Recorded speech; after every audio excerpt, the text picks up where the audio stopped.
I think we'll begin. It's about 5 after, and if people make their way in, that's all well and good. Are we taping or are we on? Okay. It's quieter. So good morning and welcome to the First Unitarian Universalist Church of Niagara Falls. I am Susan Frawley, and it is my honor and privilege to be in the pulpit this morning. And so we've had our prelude, and we will next move into our land and social justice acknowledgements. This land that our church sits upon is land that was stewarded by the Haudenosaunee people. It is our honor to continue that legacy of calling this space sacred. As Unitarian Universalists, we are a social justice loving people, and it is our privilege to side in love with all marginalized voices and people. We use our vote, we use our voice, and we use our presence to be that light, to be that people who are siding in love. And so I call you to be present this morning. Take a moment to set your cell phones to stun or to worship as you may like, whatever that works for you. And then just take a moment to take in this space, which we call home. Breathe in the air, listen to the sound, either my voice or just the sounds that the room makes. Take a look at just the beautiful windows, the banners, the decorations that are now starting for Advent and the Christmas season. Just take that moment to be fully present and here.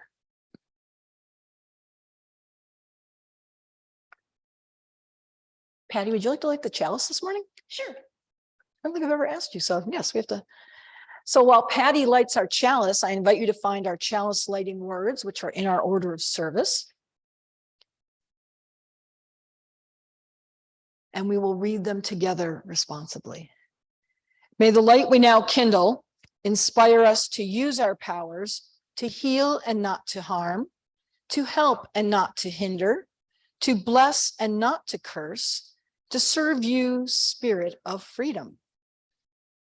And so as Patty gets resettled, I invite you to find hymn 188, Come, Come, Whoever You Are. Patty's going to play it through, and we will sing it 3 times because it's short.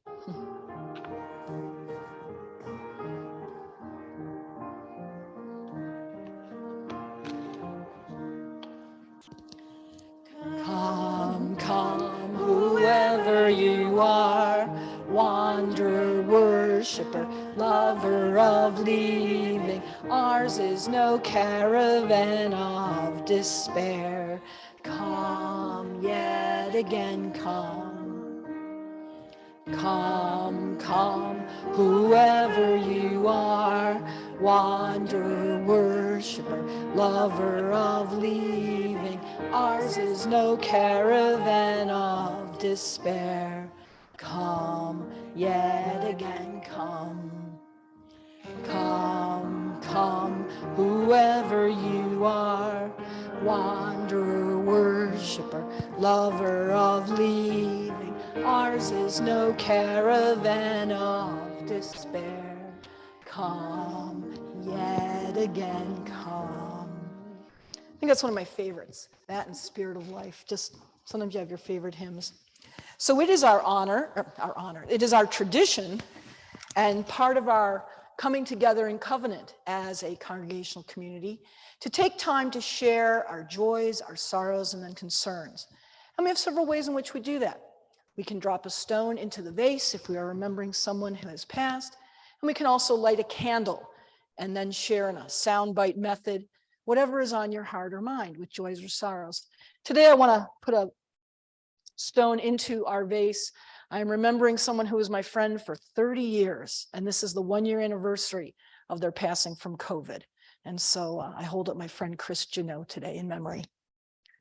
And on this side, we have our candle and candles that are available as well. And I invite you to light one. And again, to share your joy, your sorrow, or concern, And my joy is that my kids and I are moved into our new house. So yahoo. And now I invite you to come and share your joys, sorrows, and concerns.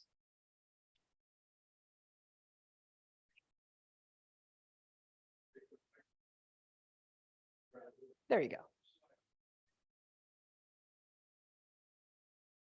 Well, my name's Meg, and my joy is that I have a car now, and I was able to come to church here, and it's been a few months, so I'm very happy to have made it here.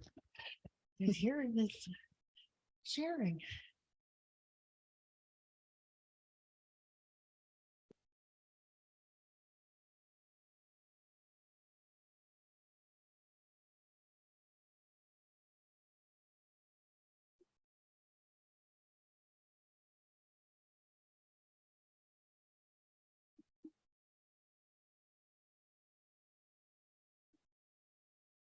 I have a joy.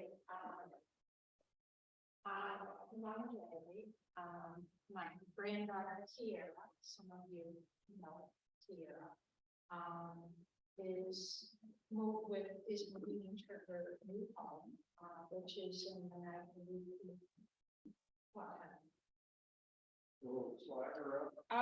There you go. I hear it. Yep. Oh, I have a joy. My granddaughter Kiera is moving into a new home and with her fiance Eddie. And one of the reasons they bought this new home was so that there would be room for her Elle, who is her sister, who is living with me. And pardon? Well, not since he's identified as trans, right? Yeah, it takes us older folks a while. Yes, I know. So that gives you a glimpse into my complicated life, as life can be complicated. And I am thrilled about their new home.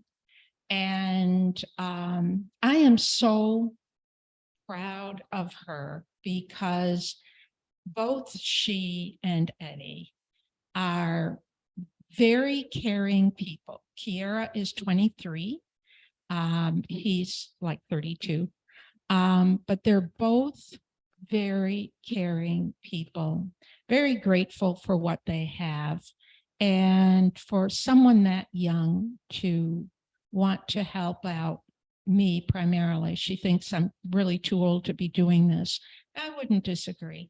I hope, my hope is she is not doing that well. So my hope is she's going to be able to do better because they're both entrepreneurs. They both work hard. They both enjoy life, and they're wonderful role models.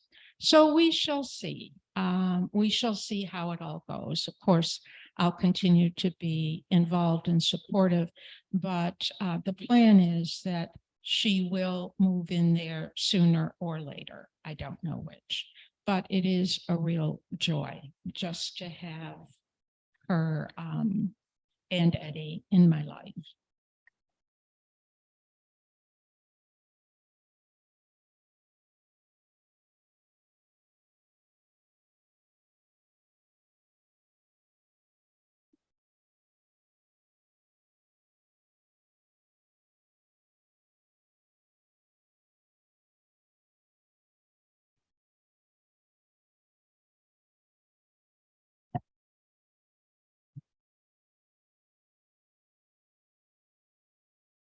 Well, there was one bit of news, something straight out of the paper, and I was very pleased after hearing that in Ukraine they had lost all their power, their nuclear generation, which amounted to essentially all their electric power was out.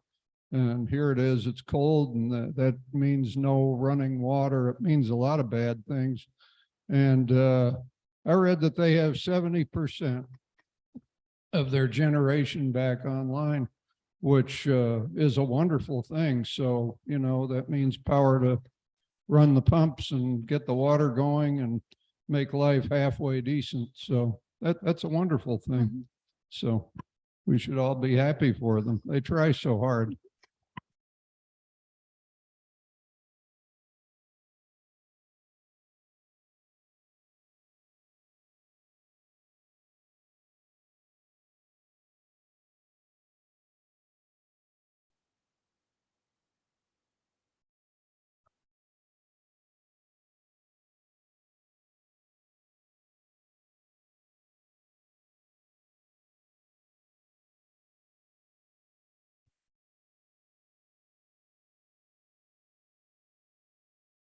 Was there anyone else who wished to share a joy, sorrow, or concern? So for all the joys, for the sorrows, for the concerns, those that have been shared and those that are held in the heart and the mind, to all of these, we give our best intentions, our blessing, amen and a women. And so November, in the theme aspect that the UUA puts forth, is about courage. And the spiritual reading that I want to share with you today is from UU writer G.B. Stern. And the title of this abbreviated essay is called "Thank You is Important." And these are the words of G.B. Stern. Once I went to visit my friend, and for his own reason, he was going to be late for 2 hours. So I went to one of the bookshops nearby and started reading books. I easily passed 2 hours reading books and discovering new books. But I was not there to buy any book, and I hadn't carried any money either. And when I was about to leave, I was feeling difficult because I'd been in a bookstore for 2 hours reading, taking every book out of the bookshelf, and I wasn't there to buy. So with a little shy and shrinking face, I was trying to get through the door. But the madam at the front said, "Thank you for your visit."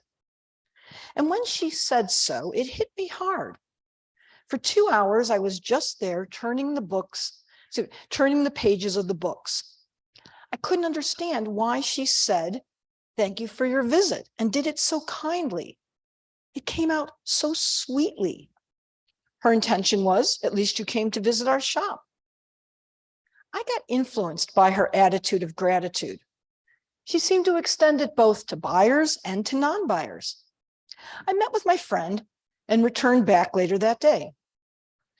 The next time when I had to buy a book, I went to the same bookshop because her thank you and her sweet intentionality had influenced me so much.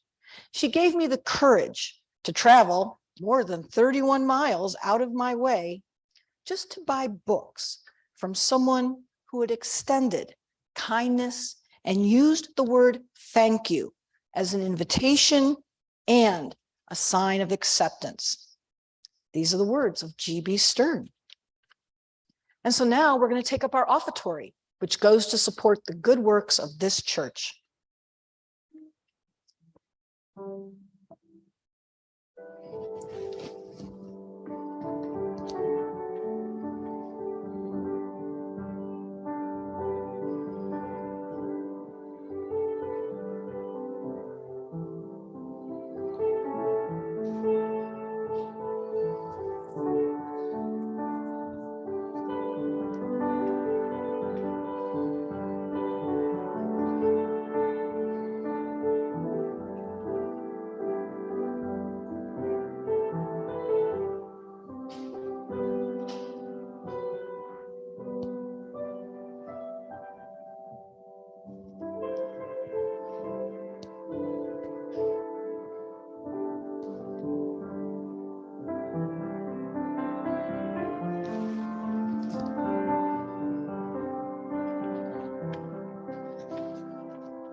Spirit of life, come unto me.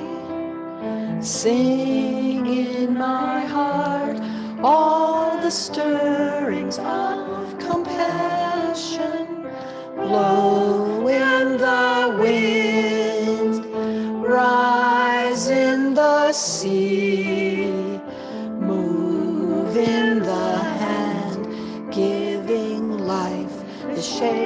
of justice, Ruth told me close, wings set me free, Spirit of life, come to me, come to me.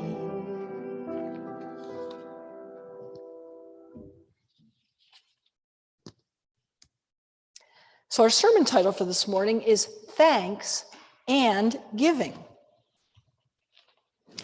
Thank you. Thank you. Thank you. Thank you. Many of the different ways in which that phrase is often said. We are taught at an earliest age that when you receive anything, we say, thank you.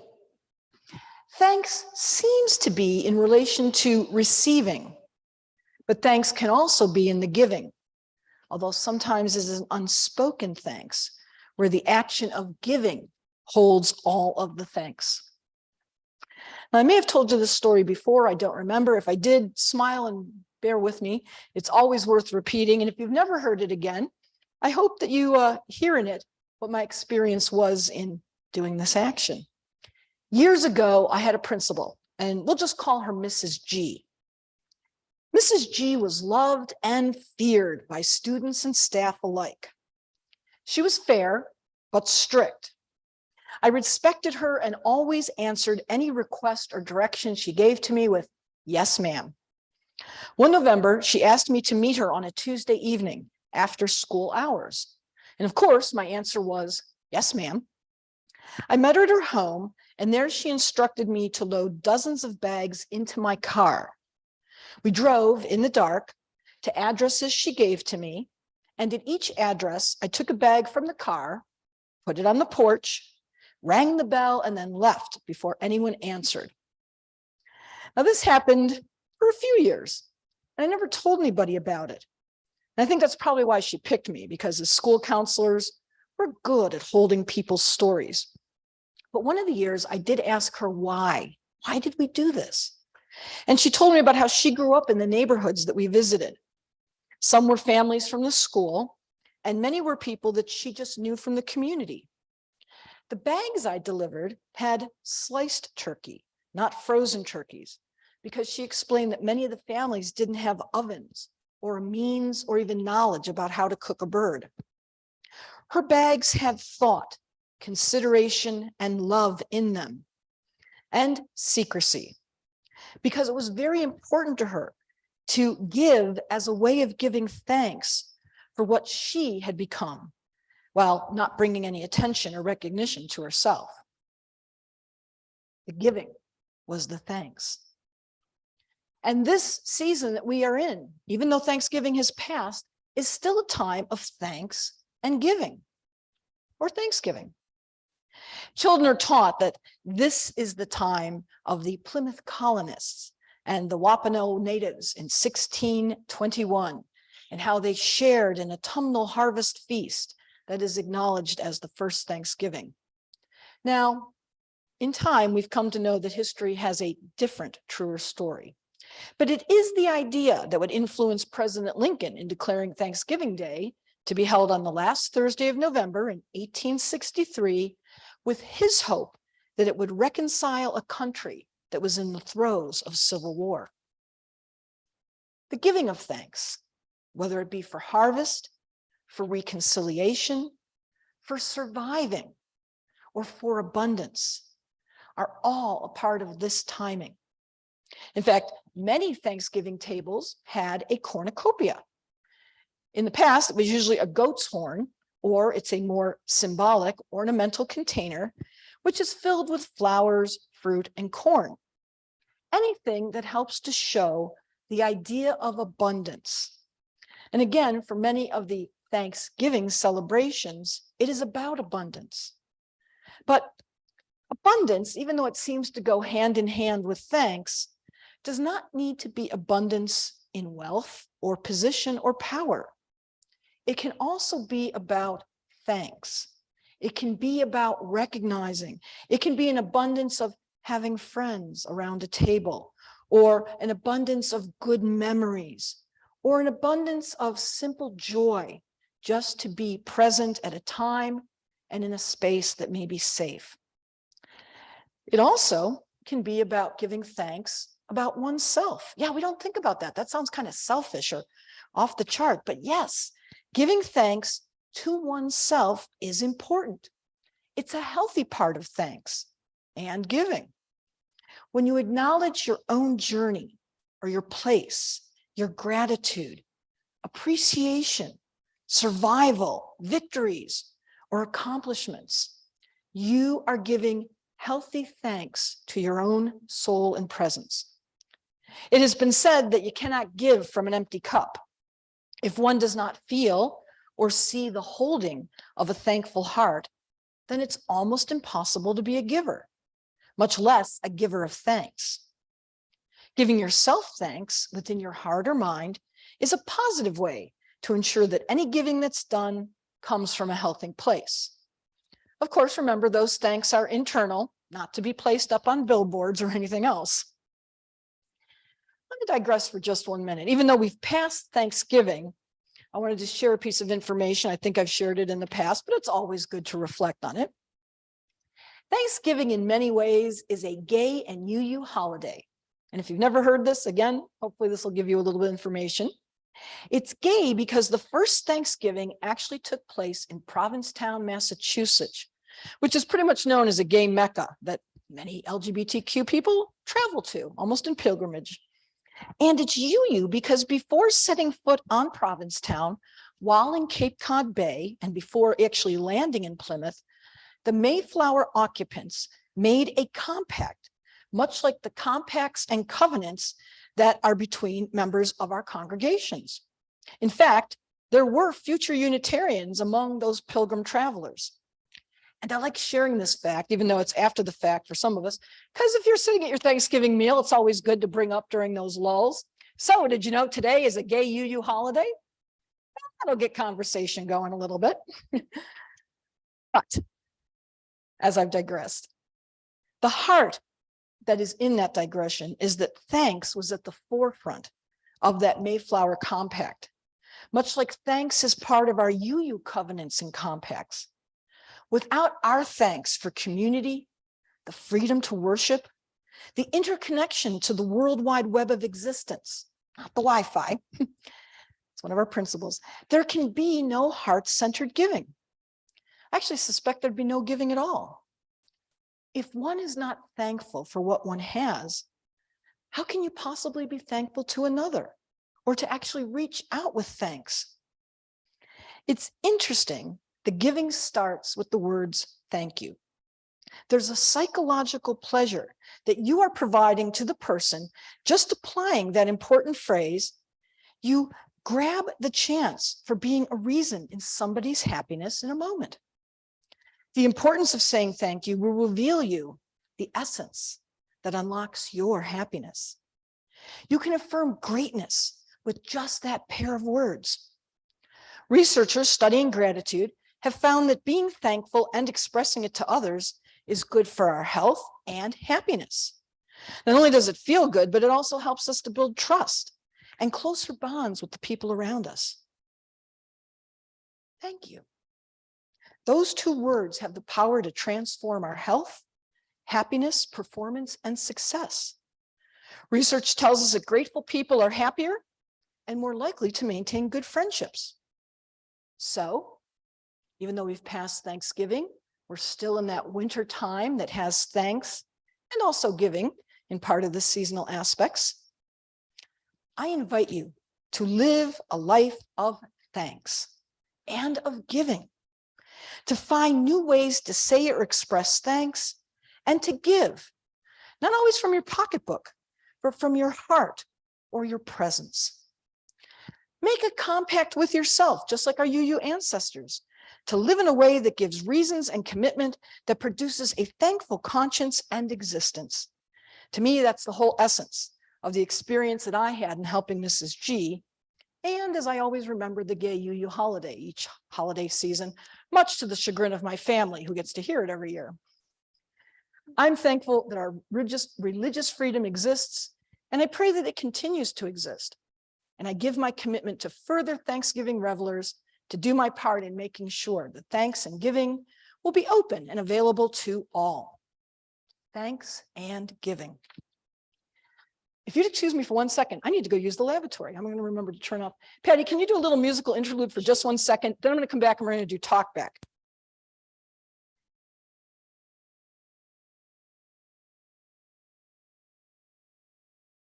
Don't forget to turn off your mic.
There we go. I think there. So as I mentioned, we're in the middle of moving, which is totally done with joy, but havoc on the digestive system. And when the spirit of digesting calls, sometimes you just have to answer. So enough about that. Talkback is one of my favorite parts of our service. It's an opportunity for you to give your voice to the theme or topic that we're talking about for today, because this is your pulpit. And so your voice is just as important as mine as I come to preach. So I open it up for you to talk back and share any reflections, challenges, or ideas you have on our idea today about thanks and giving.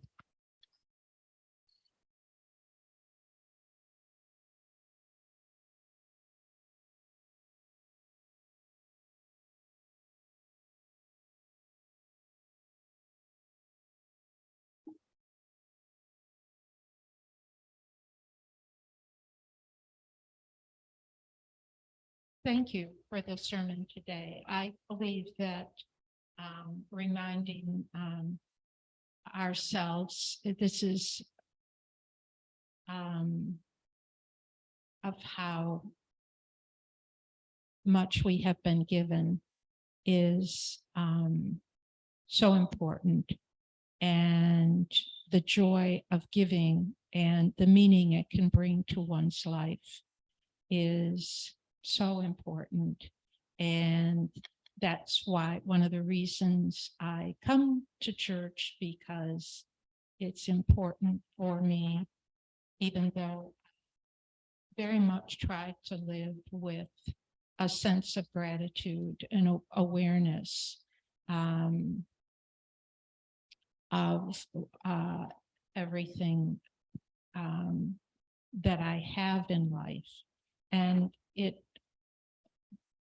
Bill mentioned the Ukrainians, and I often think about what it might be like to be living in their country. And I am so incredibly impressed with the strength and courage I see demonstrated by people of all ages in that country.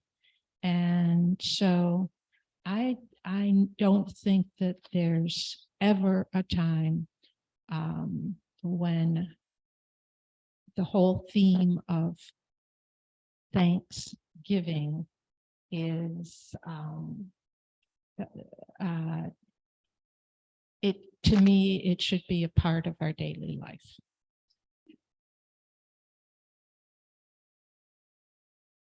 Thank you. Good thoughts. Others who wish to share?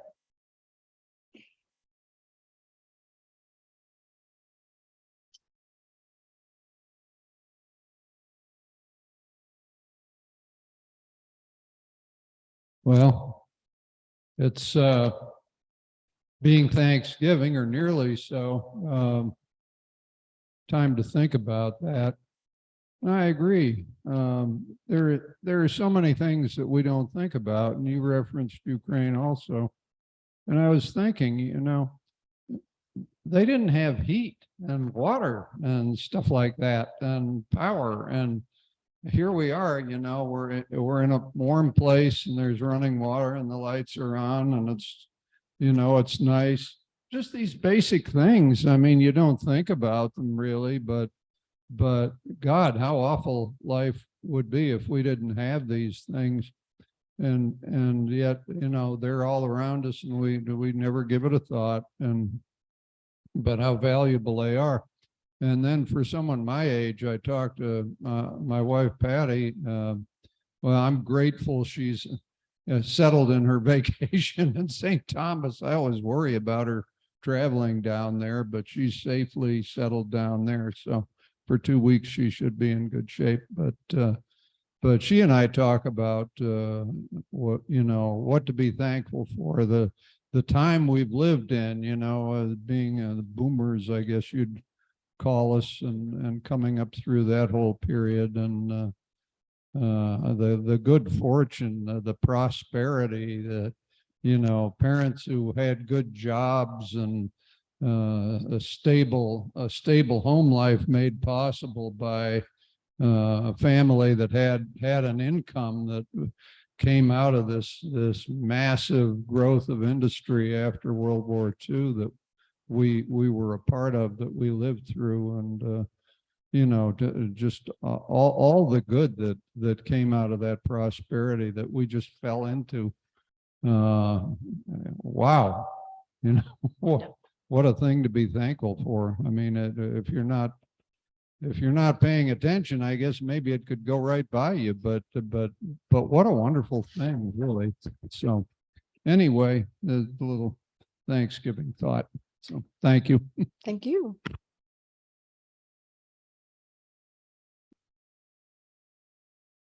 Is there anybody online, Erica, that wanted to share any thoughts? Okay, just making sure I check there.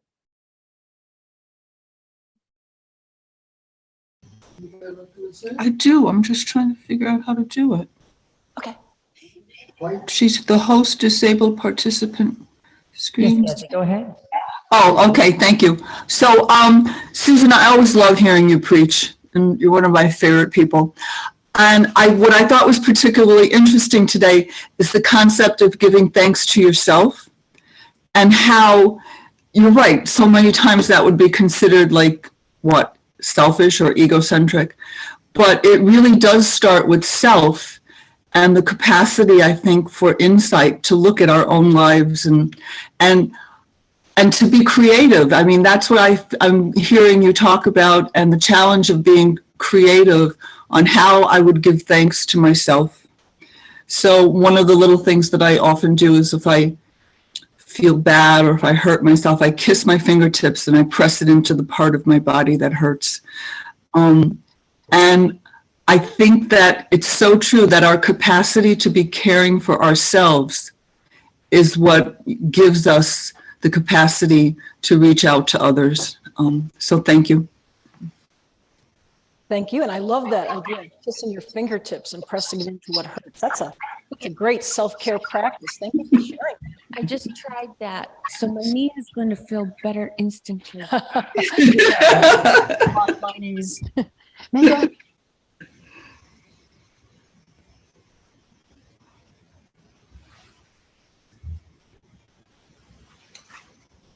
Meg again is my name. Every day I read a book called A Good Day, and it's written by Brother David Stendhal Ross. Have you heard of Brother David? I've not, no, but it sounds interesting. And he starts off with talking about when you open your eyes, just to be amazed by the enormous array of colors that you see, and the concept of everything as a gift, which is so important, a gift from the higher power, and the grace of that gift. Let's say you're going through a cafeteria line, like we used to have cafeteria lines, and you get to the part where there are the desserts and there's pies, and you get a piece of pie that's markedly larger than the rest of the pieces. There's that surge of gratitude for a second.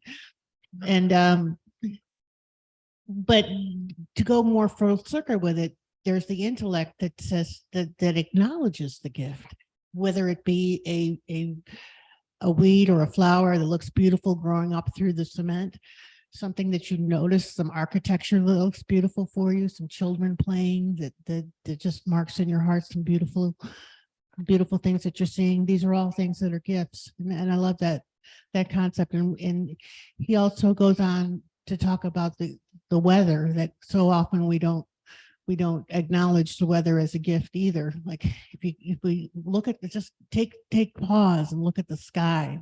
The sky is always changing. It's never the same. Two skies are never the same. So I often pause to look at the sky, and we often think of weather as being something bad or good, whereas it's simply just weather, and the many nuances of weather are a beautiful thing in itself. And then to go along the Ukraine metaphor for the gifts of civilization, you turn a switch and you have electricity. And so every time I brush my teeth and I turn the water on, I think of gratitude also. I can't say every time, to be honest, but I try my best. So with that, I encourage you to open your heart to the many blessings that we have, and that everybody that you greet in their ancestor, and in their eyes, you see their ancestors, and greet from your heart to their heart.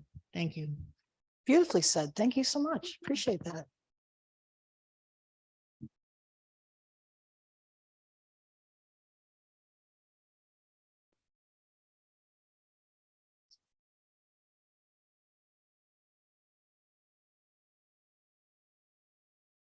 Any other sharing that anyone wishes to do? Well, as always, I appreciate the talk back. I appreciate the sharing that you do with each other, the insights that we give to each other, and especially the fact that your talk back ministers to me as well. And for that, I am truly grateful. So thank you.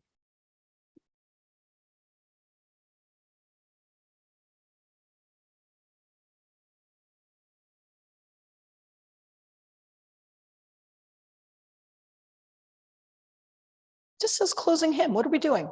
Oh, I went through the book Okay. and I found 70. It fits into 70. Thanksgiving, but I thought we would only do the first verse. Okay. So if you want to find hymn number 70 in your gray hymnal, Patty's going to play it through, and we're just going to do verse number 1.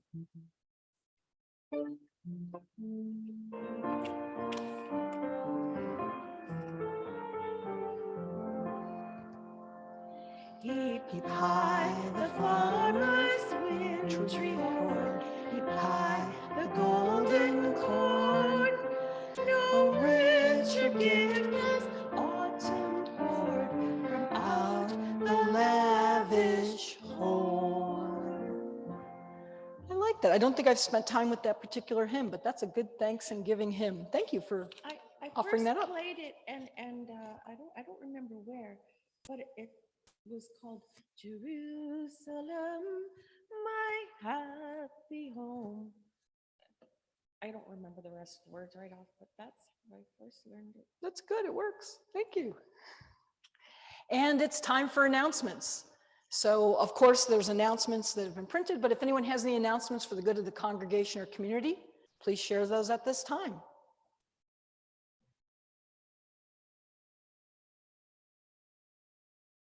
Sure. Thank you, Carrie. Yes. So right before church, Erica and Patty and I have been collaborating. As you know, we're going to be doing a service on Christmas morning, and we are going to do it in the tradition that many UUs do for either Christmas Eve or Christmas Day, and it's called Lessons and Carols. Patty's going to select 7 different carols or songs, and then I'm going to pair those with different essays and stories that bring us into the season. So you don't want to miss it. If you're around, please be here on December 25th at 11 o'clock. Anything else? Let me share with you, for our benediction and sort of closing words, a story by UU writer Stephen Schick. This was in UU World, and it also was on a lot of Facebook pages. It's called Finding Thanksgiving. Spirit of life, God of love, let me write a thanksgiving on my heart. In clean lines, I will inscribe what pleases me. A warm autumn day, a quickly spreading smile on a child's face, the still warm touch of an aging loved one. And then I will write the names of all who have been with me at moments of great discernment. Let gratitude pour from my soul as I recall their gifts of time, patience, and unconditional love. I will draw empty lines for those whom I will never know, who gave needed gifts to my mentors. In this world of endless distractions and complications, I pray for the wisdom to humble myself in gratitude for these gifts beyond measure. Help me learn to thankfully give them to others. And these are the words of Stephen Schick. And so let us extinguish our chalice. And if you would find the words in your order of service and read along. We extinguish this chalice, but not the light of truth, the warmth of community, or the fire of commitment. These we carry in our hearts and our minds till we are together again. And Patty's going to share with us some beautiful music. Well, I've been thinking about this since last night because of the topic. And then I didn't catch, is it Megan or Peg? Meg, all right. She commented about, being grateful for the weather. And where I come from, we're thankful for the snow and the rain. Last week it snowed. I was mostly thankful.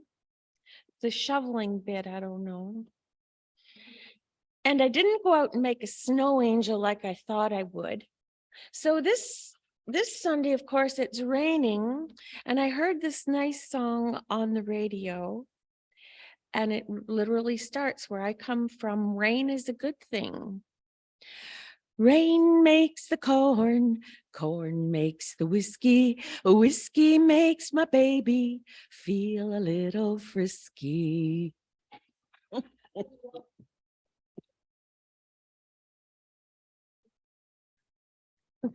Well, thank you all for being here today and choosing to be here at First UU on your Sunday.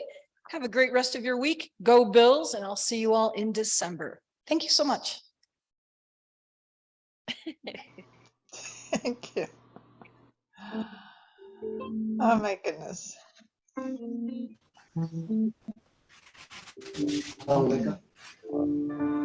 Hi, Desi.